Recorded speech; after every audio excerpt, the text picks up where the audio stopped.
എല്ലാ കാര്യവും രണ്ടു വാക്കിലേക്ക് ഒതുങ്ങി. ലാഭം.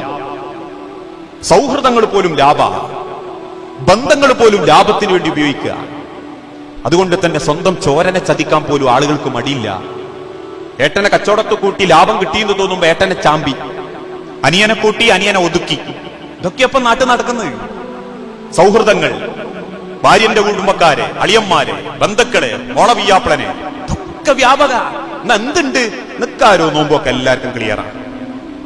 ഭയങ്കര നിസ്കാരവും നോമ്പ്. ഇടക്കിടക്ക് ചിലപ്പോൾ ഉമ്രക്കും പോകുന്നുണ്ടാവും. നാട്ടുകാരെ പറ്റിച്ചിട്ട് ചെയ്യുന്ന ഇബാദത്തിനൊന്നും ഒരു വിലയും നിലയില്ല. ആൾക്കാരെ മനസ്സ് വേദനിപ്പിക്കാത്ത ഒരു ഉറുപ്പിയുണ്ടെങ്കിൽ ആളെ മനസ്സ് സങ്കടപ്പെടുത്തി നേടിയ ഒരു കോടിയേക്കാളും വിലണ്ട് എന്നാ റസൂലുള്ള പഠിപ്പിച്ച്. ഒരു ദിർഹം 1,00,000 ദിർഹത്തെ മറികടക്കും. സഹാബാക്കൾ ചോദിച്ചു, നബിയെ എങ്ങനെ?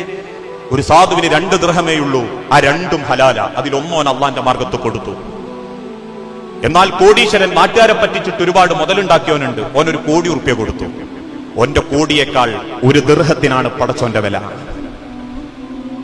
ബർളബിമാ ഖസമല്ലാഹുലക, പടച്ചോൻ തന്നതിൽ ഒരു തൃപ്തി ഉണ്ടായാൽ മതി. ദുനിയാവ് റാഹത്താ, സന്തോഷിച്ച് ജീവിക്കാൻ പറ്റും, ആരോടും മനസ്സുറന്ന് ഇടപെടാൻ പറ്റും. എന്നാൽ ദുനിയാവ് വലുതായിട്ട് തോന്നിയാലുണ്ടല്ലോ, ഒന്നും മതിയാകാതെ വരും, നിറയാതെ വരും, മരിക്കുന്നവരെ മുതലുണ്ടാക്കാനോടും. മൂന്നാമത്